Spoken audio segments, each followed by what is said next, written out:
First of all, I just want to say I'm very, very glad to be here. It was just a quick 7-hour drive down the road in Chicago, Illinois. And I am thankful to be here in Springfield. And I'm praying that what I say to you today will be beneficial, be a good capstone for the time that we've had here, and that we can have some great dialogue about it, all right? So what I'm going to do is I'm just going to read a quick letter that I actually wrote a while ago to leaders and people in my community on the south side of Chicago. And I call it a letter to my fellow exiles. And what I'm doing is I'm coming out of a passage of scripture. I am a pastor from Chicago, Illinois, and the passage is Jeremiah 29:4-7. And it's a passage where essentially what happens is God's people are disobedient. God doesn't like it. God sends them out of the promised land and into a land called Babylon, which is for them an exile. It's like they've gotten kicked out of the place they've been longing to get to all along. And now they're trying to figure out, why would God do this? How long will we be here? When will we go back? This is uncomfortable. And God surprisingly says some things to them that they didn't expect. And what I want to do is I want us to see if there are any lessons that we can learn, not only from what God's people experience here, but also some anecdotes from my life as I talk about living, serving, and being in the neighborhood, not only that I'm in now, but it's the same one I grew up in as a young man in Chicago. So, letter to my fellow exiles. It starts with Jeremiah 29:4-7. It says this is what the Lord Almighty, the God of Israel, says to all those whom I carried into exile from Jerusalem to Babylon. So to my fellow exiles, a member of my community once told me that there are only two kinds of people who live there. It's people who have nowhere else to go and people who have no other place they'd rather be. Now that made a lot of sense to me because just about anyone who had been deemed successful in my community had moved away never to return. Now many of the people who have stayed around, they're usually there because they have such fond memories. And they spend most of their days reminiscing on the good old days. Well, I write to you today as one who has fallen into both categories. I mean, I was once a young man itching to get as far away from the south side of Chicago and my Inglewood neighborhood as possible. And now, somehow I'm a grown man who loves this same neighborhood passionately and could not imagine calling anywhere else home. Now, Jeremiah wrote this letter to Israel, encouraging them to trust God even while they had been exiled in a place they did not want to be. Then after reading it, I kind of realized something. I was like, I feel about my neighborhood the same way that Israel felt about Babylon. I mean, if you're honest with yourself, many of you may be defining your worth in the same way I did. Success and blessings hinge on upward mobility and getting out of whatever place makes you feel exiled. But God's response to them is different than they expected. He doesn't say get out and move away. He says build houses and live in them. Now, surprisingly, Jeremiah begins his letter in, I think, the exact opposite way than Israel would have wanted to hear. Not only does he encourage them to build houses and live them, but he encourages them not to abandon the place in which God had sent them. In other words, he is saying, don't leave, stay. And my job is to encourage the same for you. I mean, even if you find yourself in a place which you would not have chosen, the expectation of God is that you will make yourself at home. Jeremiah reminds us that God is not telling us to necessarily focus on change when we're in a place. I mean, when I moved my family, my wife and my 2 daughters back into the community I had grown up in, I had a clear assumption. God wanted me to fix it. He wanted me to transform it. However, I learned really quickly that the biggest transformation was actually not happening in the community. It was happening in me and my family. So you'll see this picture of these 3 little houses on the screen. And when I first moved back into my neighborhood, I moved back because I felt like it was just the right thing to do. I was pastoring a church in the neighborhood. I was now teaching school in the neighborhood. And I was like, we should live in this community. This is just the way it should be. But my wife looked at me and said, that's really nice. When are you moving? So I'm not going. And I said to myself, this is interesting.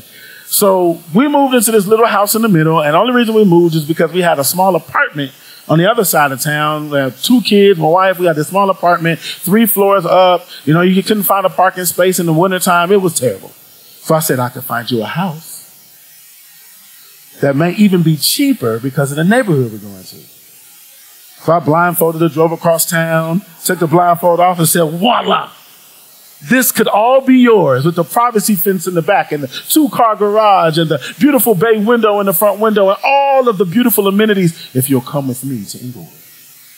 And so she reluctantly agreed because she wanted a house. Well, we only lived there for a few months before we recognized that it wasn't all peaches and cream. While we had a house, there was a incident that happened on the block that changed things really quickly for me. There was a shooting that happened in the house for you on your left when you look at the screen, and it quickly made me question all of the things that I had chosen to do. And for the first time, I had to go outside and actually meet people on my block instead of assuming that God had brought me here to fix it.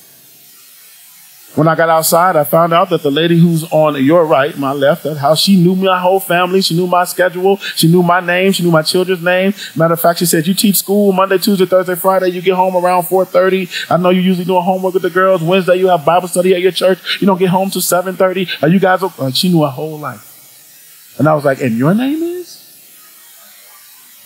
And then on this side, these guys, where the shooting actually happened, I was a little worried to go over there. I started to talk to them, and they knew my whole everything. As a matter of fact, they were protecting my house to the point that my members of my church tried to come visit their pastor, and those guys were like, Pastor Jay didn't say he was having company. You're going to have to come back until we know that he really is expecting you. So what did I learn? I learned that I did not really know who I was until I immersed myself in this diverse community. My neighbors taught me that unity could only happen in the midst of our diversity. They taught me that unity without diversity is actually only uniformity. It was clear that God's command for me and my family was to become a part of Exile, a part of Inglewood, not to turn Exile into our own version of the Promised Land.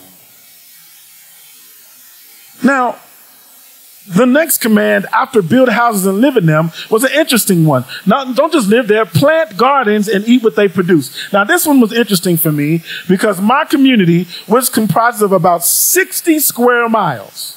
And that's just my neighborhood. Not only lacked healthy food options, but also had 0 sit-down restaurants. Unless you want to count like McDonald's that has like the bulletproof glass where you talk through the little window and they give you your food through a turnstile. I soon realized in order to follow this command about like planting stuff in Exile, I was going to have to become a gardener.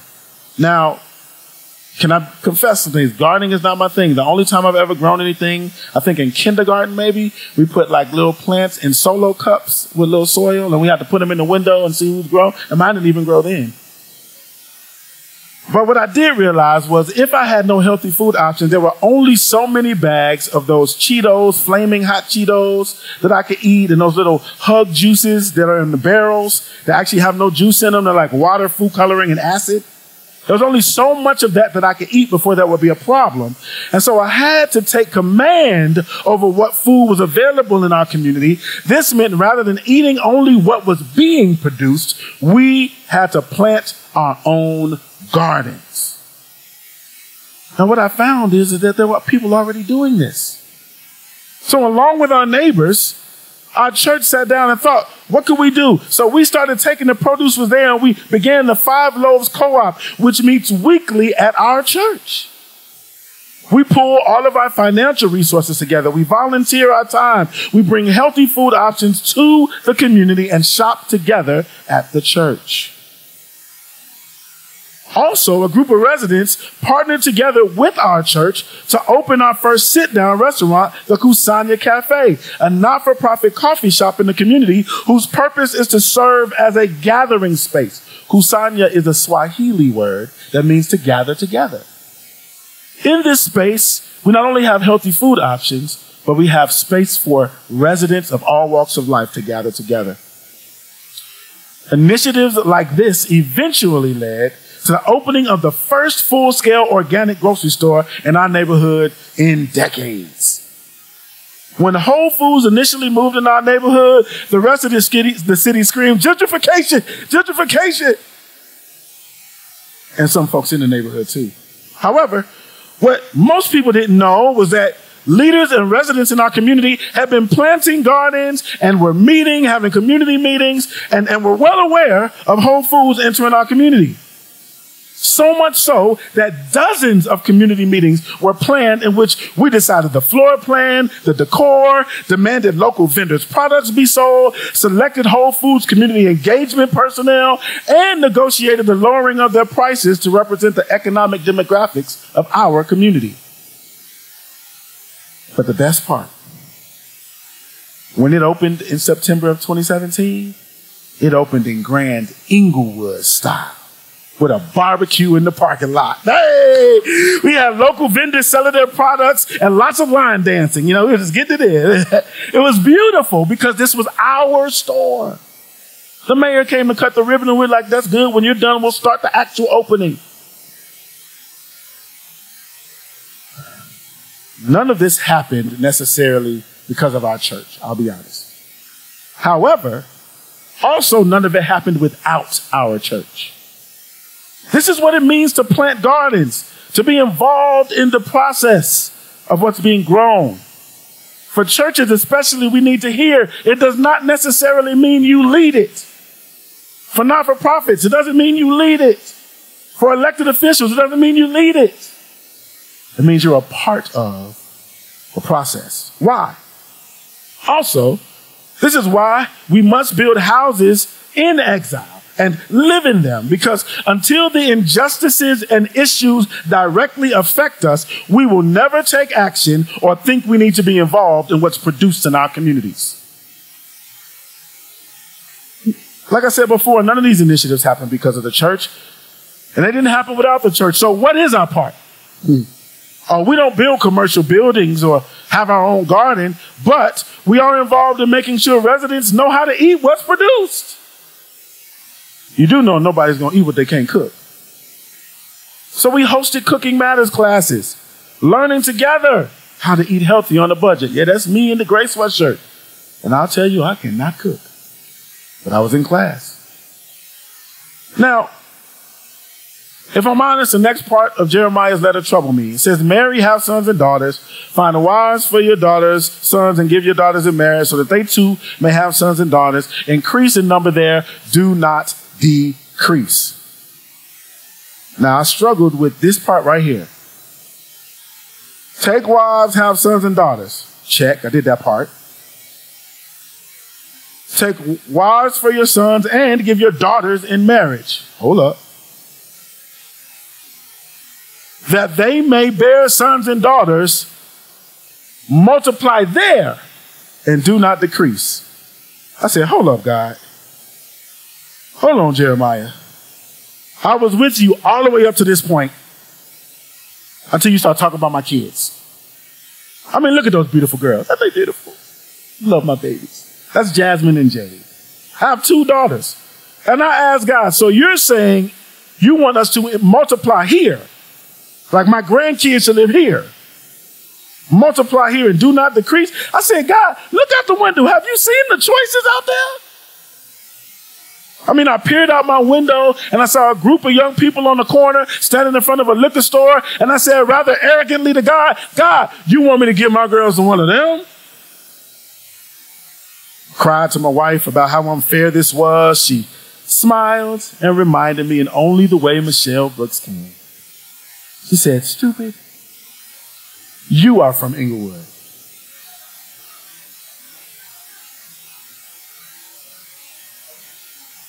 Oh, yeah. That's right. What was I thinking? I mean, just 10 years earlier, I was that young person I was looking at out the window. I may have looked a little different. I had on big pants and a Wu-Tang Clan shirt and a book bag on, big headphones this big. But I'm sure her dad was like, really, God? But what I realized was the same God who worked in my life and helped me become the man that I am today is the same God working in the lives of the young people in my community today. Plus, if I wanted to see a change in my neighborhood, one that would be generational, then I needed to get out of my window talking about these young people and get on the corners talking to them. Why? Because I want my daughters to find good partners. I want them to find someone who will complement them. So I need to be investing in some of the young people in the neighborhood myself. I mean, we live here and plan to live here for a while. We're going to increase here generationally. Now we have a vested interest in how the young people in our community actually turn out. It's not their problem, ours. Now, I don't know if or when my daughters will choose a partner or not or whatever, but I'll tell you what, I will be involved in the process of making sure there's a good crop to choose from. So it's interesting. Once I understood this, the next part of the letter made perfect sense. I mean, for some of y'all, the Bible is like coming alive, because I know for me, unless it's connecting to my life, the Bible's okay. But once I connect it to my life, I'm like, this book's actually all right. Jeremiah goes on to say, after all of this now, seek the welfare of the city where I have sent you into exile. Praise the Lord on its behalf, for in its welfare, you will find your welfare. He completely flips the paradigm. It's not get your kids in the best school, make sure that you have a great job, make sure you're in a nice house, and then hope that your neighbor gets it too. It's seek the peace and welfare of everyone. For when your place does well, if you live there, guess what? You do well. Oh, it made perfect sense. We need to care about exile because when exile does well, we also do well. Why? Because we live here. Once my family got to know our neighbors, instead of them only knowing us, and decided to make ourselves at home, we actually got safer. I canceled my security system that day. I don't need that security system. I got these guys next door. Once our congregation helped start the co-op, the cafe, the gardens, and the grocery stores in our neighborhood, guess who is receiving healthy food options? Me! Right?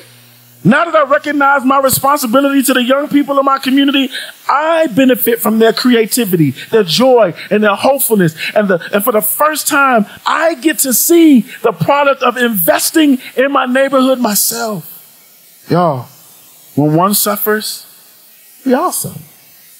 When one prospers, we all prosper. Now, I wanted to just take a minute here and talk about the reason for this.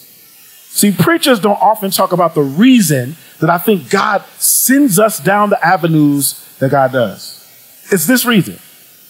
What we're talking about is the essence of sustainability. Understand this. Whoever is responsible for transformation happening in a place is also responsible for sustaining it.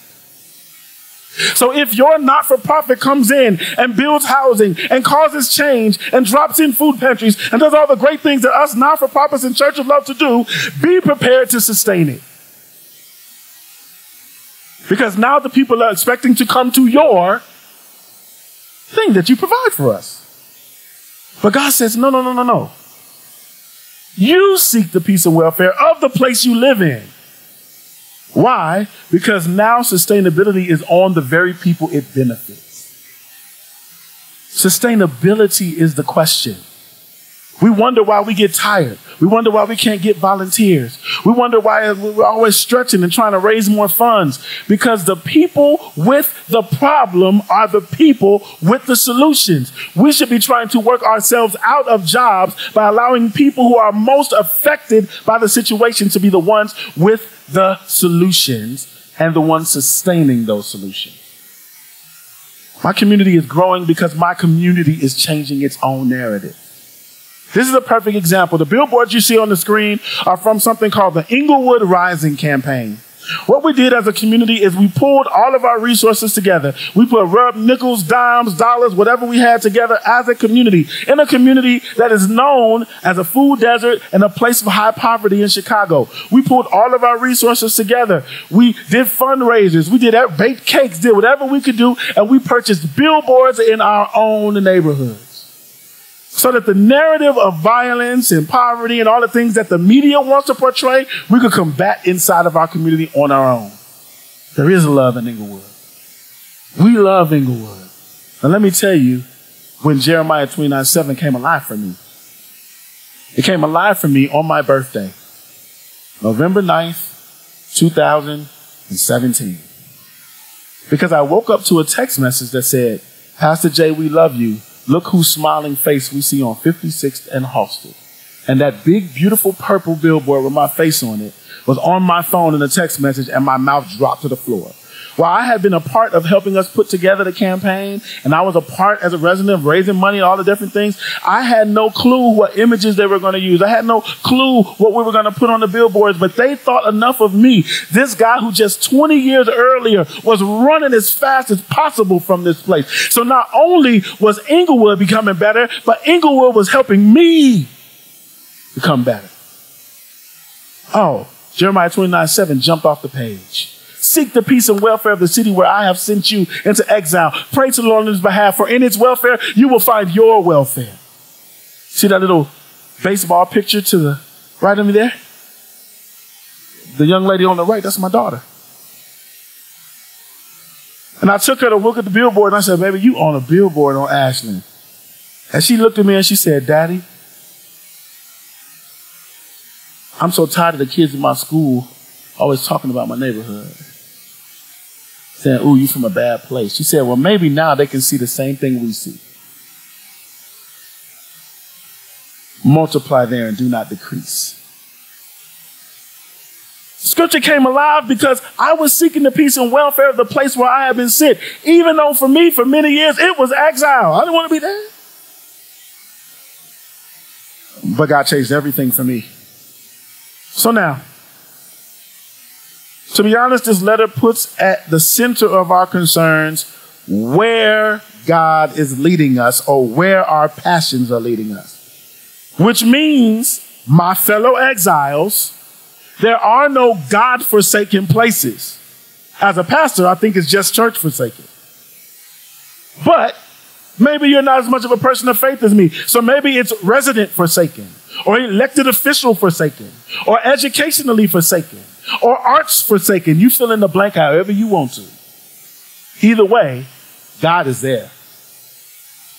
God has commanded us to love all places, but not from a distance, from within. Therefore, I'm about to close my letter, and I want to close my letter by challenging you with some questions. My first question is, will you stop only asking God or your inner voice or whatever's leading you to do what you do? Stop only asking where or what you are to do and begin asking where you are to be. Not just what should I do, but if I answer the question of where I'm to do it, then where will begin to help me understand what? Will you stop only asking what you can do to change the world? And maybe start asking where in the world you might be changed the most. Will you stop asking what will make the biggest impact? And start asking where the biggest impact could be made on you. Will you stop asking what is the most comfortable fit for you in vocation and ministry? Maybe you can start asking where you can live to be a little more uncomfortable. Nowhere in the Bible and nowhere in life are we ever promised comfort. So, really, as I close this letter, my fellow exiles, I need you to understand that wherever you are placed, you have to stop only asking about success. What can I do to be successful? And start asking where you can go or where you can be to become more faithful. You have to understand this, that we were never promised success or never told to be successful. That's our own creation. The end result of your passion in this world is not success. It's purpose. It is not to be recognized. It is not for everyone to say what a great job you've done. It's for you to have impacted the world so that that little dash between your birthday and death date means something. Y'all, we're never told to be successful. We're only asked to be faithful. But the question I have for each of you in the room is a simple one.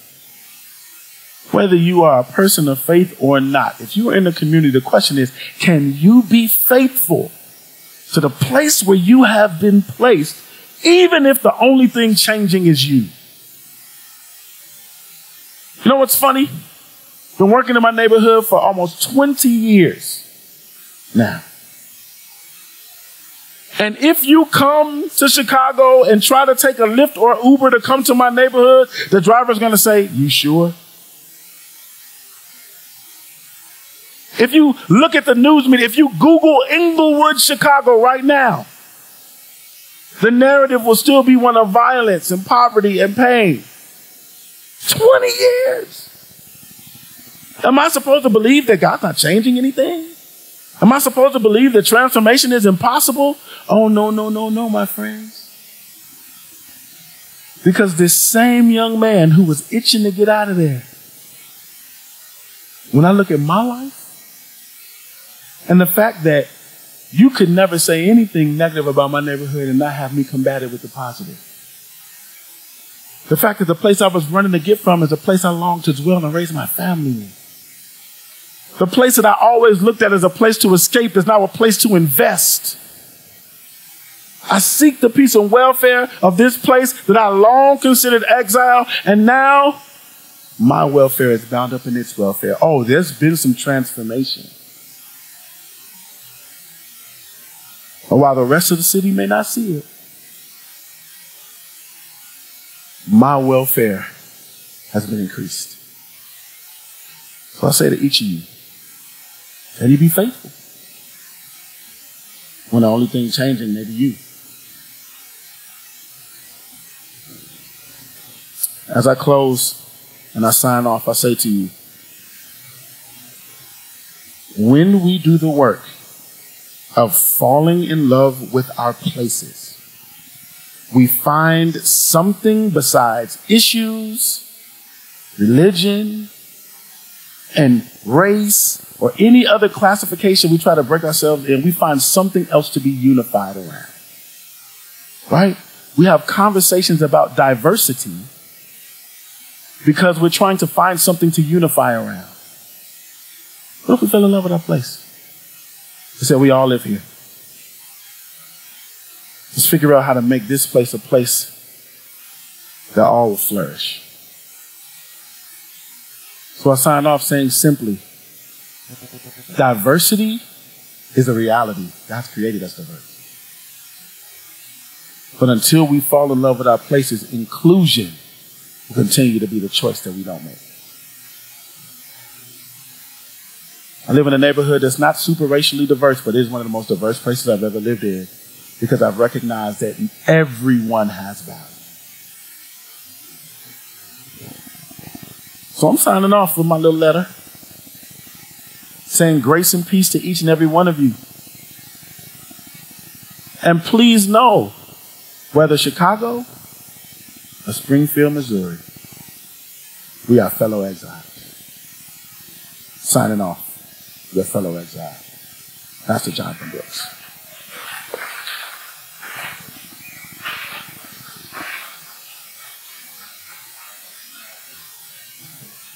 Thank you. All right, so I'm back on stage. This means it's question time. I'm going to start with a burning question that I had. So I went on your website, and you look in the book, and you've got your name, and you've got a nickname. Now, when I read it, it took me a second. I read Pastor J. I was like, what the heck is that? Yeah. And I read, oh, it's Pastor J. I get it. But what do I do if I don't feel comfortable calling you that? Then call me what you like. All right. Hopefully good. It's something good, though. All right. What about just like Jonathan? That's fine. That's what my mom calls me. I hope that's a good comparison. Shoot. Sometimes. All right. Depends on the voice she does it in. Jonathan or Jonathan. Yeah, no, I get you. All right. Questions in the audience. We're just taking it in. They're percolating. Oh, this is great. All right. Yes.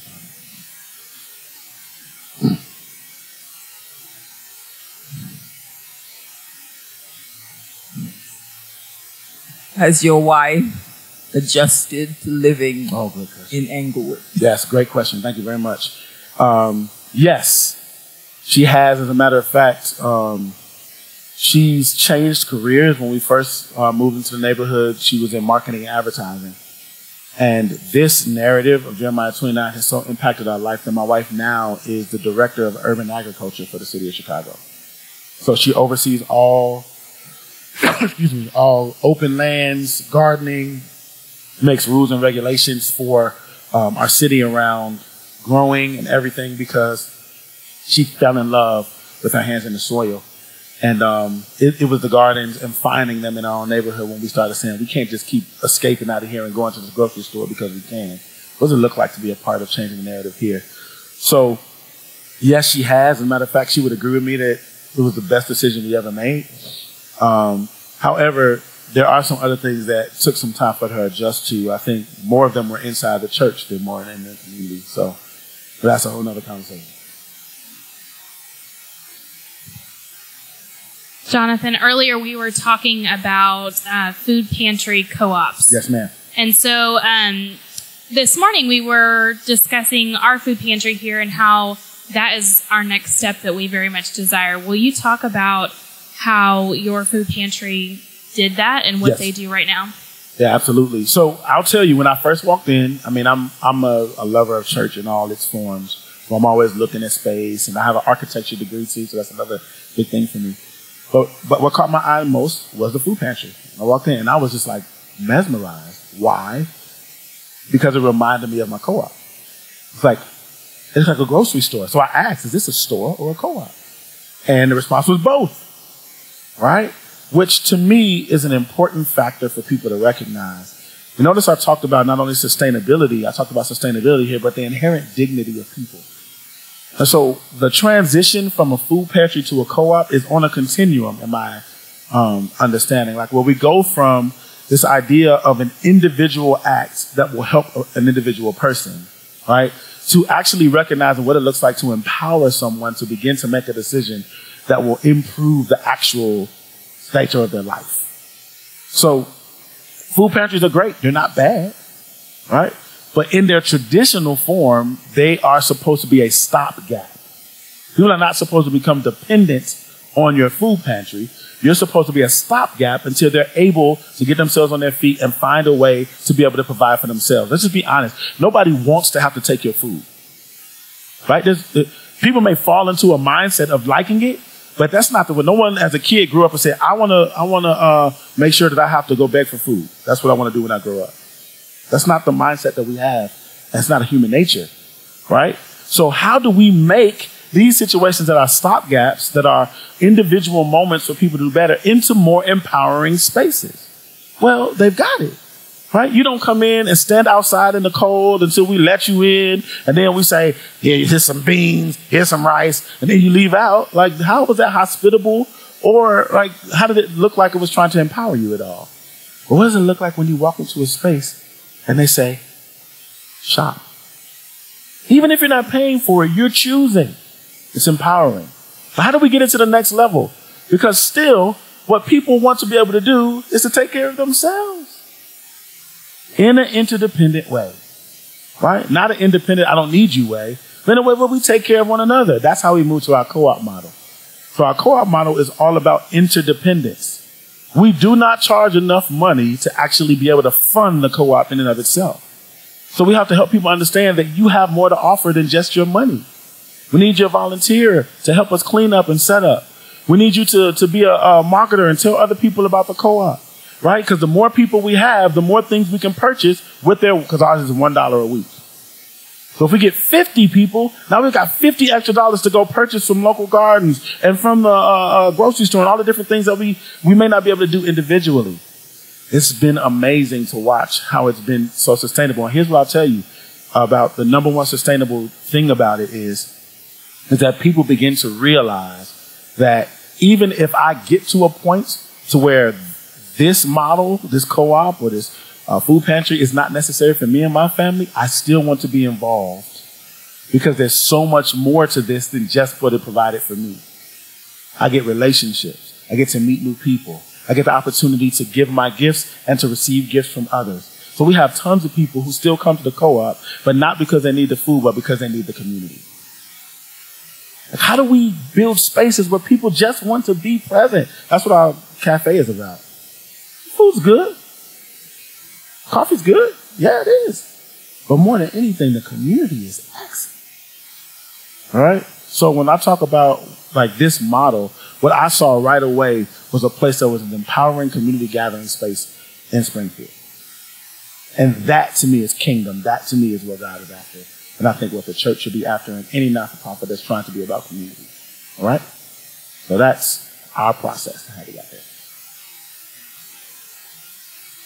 I have a question. You're living in Inglewood. How do you deal with the school system? Where do you send your kids? Yes, ma'am. Good question. So, my children do not so it's kind of complicated. My children at this time don't go to school in the neighborhood. One, my daughter goes to what's called a selective enrollment high school. So it's like she was able to test into one of the like top schools. And so it's still on the south side and she takes public transportation to it. But it's not specifically in my neighborhood. It'll take her like 10 minutes to get there. So it's like the same people. My youngest daughter actually goes to a Christian school in the South Loop. And what I've learned is that, so I ascribe to the philosophy that's called Christian community development. And one of the main tenets of Christian community development is listening to the community, which means that you don't just make decisions for, you listen and make decisions with. So my oldest daughter went to a public school in our neighborhood. By about fourth grade, she had bullying incidents about 4 or 5 times. She was struggling academically now. My oldest daughter deals with some mental health issues, and it was triggering things in her. And she came out of school one day, and she said, "Daddy, get me out of here. I can't make it." And I said, "I hear you." And I took my daughter out of that school, and I put her in that Christian school that my youngest daughter is in now. Right? And what happened there was I found out that this idea of increasing in my community, it did not mean at the expense of the mental, physical health of my children. It meant that I had to listen well and be able to explain to them why I choose to live the way I live and what I'm hoping for them in the future. And then also listen to them about their lived reality so that I'm not making decisions because I think something right that will damage my children mentally, physically, emotionally. So my daughter chose to go to the public school for high school, which is, even though it's like a top tier academic school, the culture there is night and day to the Christian school she went to. But she chose to go there. And so now, we have conversations about what does it mean to live out all the things you had a chance to learn when you were in that Christian school. And now to just be a part of the community and be a part of the school and stand out when you need to stand out and blend in when you need to blend in and all those different things. And it's helping her grow. Has it been easy? Absolutely not. So one of the things I tell parents and families all the time is don't let anyone tell you there's a specific way to do this. You have your own family. You have your own way of living. You have your own understanding. And I don't believe that I have a roadmap. I would never write a book on how to live in the neighborhood because I don't live in your house.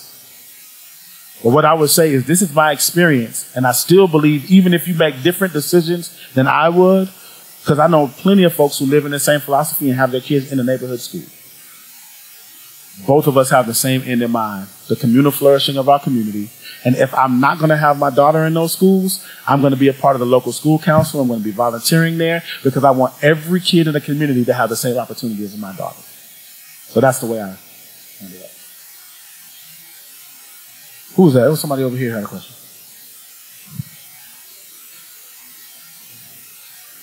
Yes. That's all right. Up. Are you reaching the young men in that community that needs a good male role? Absolutely. So that has been one of the most probably impactful moments of my life. Somebody was talking to me about that at the table earlier, about that point in my book. I tell that story in my book too. It's been the most impactful because I didn't realize how much it would impact me greatly, right? Like not this past summer, but last May, one of the young men that I first started talking to, his name is Tommy, he was the first person in his family of any side or any place to graduate from college, right? And so he was like persevering. He stayed in college like 7 years trying to get this degree. He's like, I'm not giving up. I'm going to do it. He's an engineer now. But he called me. He went to Southern Illinois University in Carbondale. Called me and said, Pastor Jay, there's nobody I want to be at my graduation more than you. Because throughout his graduation time, all 7 years, I was sending money. I was coming to visit. We helped him get a tutor while he was in school. Like all these things and he was now in Carbondale. He wasn't even in the neighborhood, right? But that moment of being able to drive down and be a part of his graduation and watch his little cousins and all the people now say, man, I can't wait till I go to college. We weren't just watching Tommy do something. We're watching the entire culture of a family change. And that's when I was like, oh my God. Increase there and do not decrease. Multiply there. Because now we're watching. And that blessed me. I'm just thinking I'm going to yell Tommy's name when they call him out. But really, I'm being blessed by watching all these young people coming behind him, looking at him, and now as a new role model in the family. You see what I mean? So beyond that, our church also now works with Cook County juvenile detention programs. So if a child, I call them children, I don't care if they call them inmates or not. If a child finds themselves breaking their parole in any way, Cook County had no stopgaps. There was no just go do community service. It's like, go back to juvie. So we worked with Tony Preckwinkle, who was the Cook County board president, and said, hey, us churches want those children. That's who we're looking for. So can we work something out? And so now we have a program where their parole officers mandate them to come to our after school program.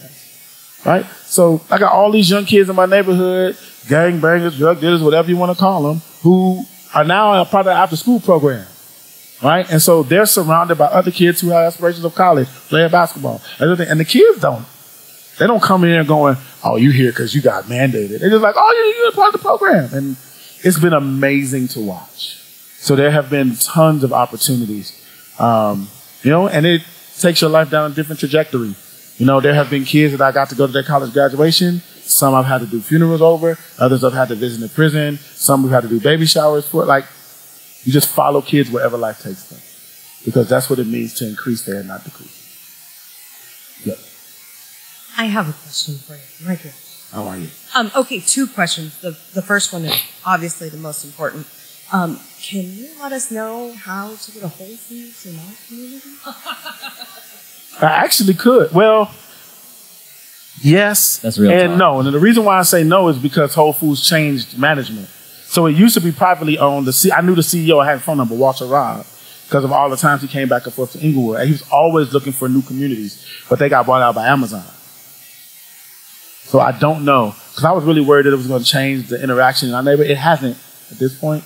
But I will tell you this, Whole Foods, I was very convicted because I get really upset about incomplete and singular narratives about my community.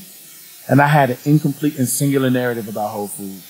They just selling overpriced food and they don't care anything about it. They're just a market gentrification. And they were the most hospitable, well-listening, well-meaning store chain I've ever met. I mean, they literally brought a scale model of a Whole Foods and was like, where would you like the poultry section? And like, it was crazy. The art that's on the wall is like by local artists. It is like, they were so receptive. And I'm like a champion for like, Whole Foods does not just drop in stores. They're trying to really be the mark of what it looks like to listen to the community when they put it, and to be a neighborhood market. That's their name. I never really got that. So maybe you can make a call for us. I will. I'll call Walter. Maybe he still know who in charge. But y'all deserve one. My other question for you is, obviously you've shared with us the positive aspects of this change, but as you're doing it and as you've been doing it, have you received any pushback from any other communities or people in your own community? That's good. Yeah. So one of the things I talk about really heavily is seeing the world the way God does. But really the metaphor I use is wearing bifocals. And the fact that every beautiful thing about my neighborhood has a broken side to it. It's kind of like that, like your light and shadow side, if you've ever heard people talk about that. So yes, there has definitely been pushback both outside and within the community. I tell people all the time, the most damaging part of an incomplete narrative or a singular narrative about the place is the damage that it causes to the people who live there. Where they actually internalize and believe that this place is not worth investing in. When I hit the lottery, I'm gone. That's why I can throw my trash on the ground, because who cares about this place anyway, right? So what you'll find is people from within the community who'll say, why are you even going through all that? That's a waste of time. This place ain't worth, nobody cares. Right? And it's consistently showing them something different.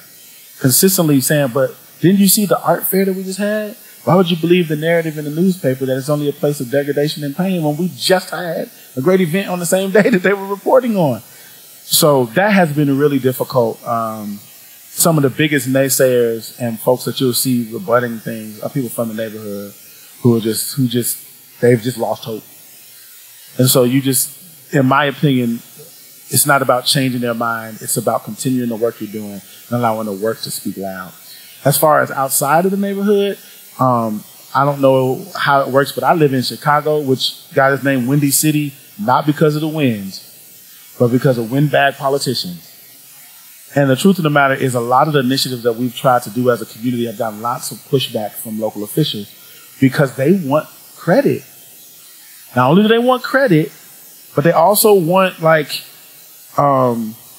they want to be able to, there's no nice way to say it. They want to be able to pay off their buddies to bring in stuff, right? They'd rather have a developer come because then the developer owes them something, and when it's time to run again, they got somebody who can give to their campaign, right? They can't do that when local residents spend 5 years trying to open their own cafe, right? That Starbucks doesn't owe you anything then, right? So it's been really interesting to watch things like when we open our cafe. It's the perfect example. There's others, but I'll stick with that one.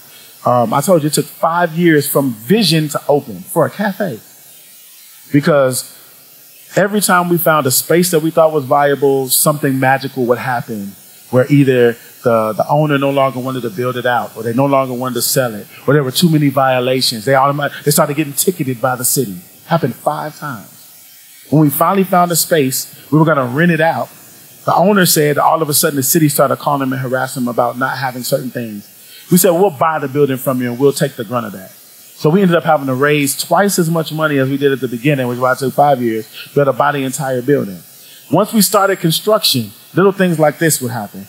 We would say it's time to put the electrical in.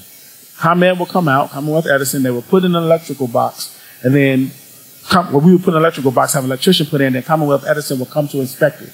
They would say, according to specs, this is 3 inches too close to your gas meter. What? Okay, we'll have to come, you'll have to have that moved, and then we'll come back out again to inspect it. Well, how long before you can come back out? We'll move it tomorrow. Oh, our next appointment is in 6 months. Right? It was things like that that happened over and over and over again, to the point where people were dropping out. Like, we had a whole team of people helping us open this cafe, and people dropped out. They're like, this is not going to work. The city don't even want it to happen. We persevered 5 years later and got it open. But it was clear to me that they would much rather, which we found out when the Whole Foods came, what's next to the Whole Foods? Starbucks. Right? Chipotle. Now, I'm glad to have a Starbucks and Chipotle in my neighborhood. That's great. But they were built in like 6 months. Why is the resident-owned cafe and operated, it doesn't take 5 years? Right? Why wasn't there not city funding being poured into that? All the residents want to do it. Let's resource them. That's just not the way it goes. So I learned the hard way that politics can be an obstruction to resident-sustained development. We got time for just one more question. Yeah, I'm in the red. That's not my fault. I don't know if that's like the real red though. Okay, all right. Fake red. I stopped before it was on red. I stopped. See, it's white now. It's good. It's all good. All right, I'm sorry. Well, good. I get the last question. All right. What was my question? Y'all made me forget after all that red and white talk. It's good. Take your time. We're in the white again. So how do you keep the hope alive? It's hard. It's easy to have the dream, the vision, the passion. And you just mentioned that people left. What do you do for self-care? What do you do to keep yourself going? Bless you, man. It's a great question. I'll say this first and foremost. Y'all remember like the most excited I got in this whole talk was when I talked about the opening of the Whole Foods. It's moments like that that are self-care for me. It is, I love to party. And there's a lot of hard stuff that happens in our neighborhood, but we celebrate every good thing. From the littlest to the smallest. You know, little Johnny had been doing bad in school. He came home with a C. A C? Party. Why not? You know what I mean? Turn on the dance music. Let's get it. Because unless you are able to have joy in the midst of your pain, you will never be able to sustain in this kind of work. So the other thing is I love to travel. So I'll be honest with you. I love my neighborhood. I'm there as much as possible. But whenever I get a chance to see another neighborhood or meet new people or learn something else and I can maybe bring back to my community, I'm gone, especially international travel. I don't care where they're going. I'm like, where we going? I'm going. Because I just feel like it helps the world shrink, and then it helps me to see my community in the context of the world, not just in the context of Chicago. I think the other thing that's really, really important is, especially with my daughter now, I'm really paying attention to mental health. That has not been a big thing in the African-American community, at least when I was growing up, especially. I don't think for poor people at all in this country, no matter what your race, it has been a big deal because you're just trying to survive. And I'm trying to move from survival to teaching people that God made us to thrive, not survive. Which means that we have to pay attention to when we're really overwhelmed and begin to have someone to talk to. You know, in our communities, therapists and things like that were taboo. You went to your pastor and just told him all your problems, and it was like, and the pastor might say, I'll pray for you. That's all they had, you know, but you felt good because you went to talk to the pastor. Well, now we're starting to I'm telling people in my church, yes, you can come and tell me, but after 3 times of coming back to me with the same thing, we need professional help. So how can we find resources that will help you to speak to someone professionally? And we have a family therapist in our own house. My daughter's seeing a therapist. I'm seeing a therapist as a pastor. I learned that really quickly, that when you're taking on all of people's burdens and things and asking you not to tell anybody and all that stuff, it could weigh on you and affect you physically and mentally. And so I've gotten a therapist myself where I could be like, and then they said, whoa, you know, and she don't have no context of who I'm talking about, but I'm just like, it's crazy. So these are new things I'm finding out. And then the last thing I'll say is this, is I have learned, I have changed some of the voices that I listen to. I think there are a lot of voices out here that are well-meaning, but they're actually very damaging to us if we keep listening to them. Internal voices and external voices. And I've decided I'm going to start listening to voices that are about thriving for me, right? Like, I don't really watch the news in Chicago anymore because it would make my day start off horribly because they're counting murders and it just didn't make sense to me. I'm like, I do want to feel compassion when people lose their life. I do want to feel, but I don't want to start off my day hearing the number of shootings we had this weekend. That doesn't help me thrive, and it makes me fearful of my own neighborhood. That's crazy. I don't want to be fearful of my own neighborhood. I want to walk out the door and say, this is the place that God has made, and God told me that he came that I might have life and have it abundantly. So I'm changing voices I hear. I tell you, the voices I'm listening to now are a lot of voices of women. Women are some of the most hopeful people in the world. Us men, we always got something negative and derogatory about women. Like, I think about the people who've been the most popular in my life, my mom, my grandma, my wife. Like, they're the ones speaking truth. And I'm like, man, all of my books now, I'm reading women, all of my podcasts, because I'm like, man, I need that kind of joy and that hope in my life. And so I use the language of decolonizing my library. You know, like, I want more voices of people of color and women. Because when I looked in my library before, it was a whole bunch of white men. And it was just like, well, that's just kind of like we've been writing all the time. So how can I still have those books, but how can I take them off and put them in the trunk and put some new books up there so I can begin to read? And so that's been my journey. And it's been really, really good, really helpful. I was listening to Truth's Table podcast on my way down here. 3 black women who have a great podcast. And they were talking about black church isms. I was cracking up all the way down here. Because it just reminded me of growing up in the church. So little stuff like that. Ultimately, hope, though, to me, hope comes from community. Hope is not something I can manifest myself. Hope comes from spending time in spaces with amazing people doing amazing things. So I don't spend a lot of time sitting in my office at my church. I'm always engaged in something going on in the neighborhood. I'm on the porch playing dominoes. I'm hanging out at the park. I just need to know what's going on in the community because that's what gives me hope that there are people out there who know that this world is meant to be a place of thriving. And if we continue to think that it'll never get better, we'll actually never see transformation. So I think the transformation has to start in us before we ever see it outside of us. That's it. Thank you so much. It's been great having you here. Thank y'all so much.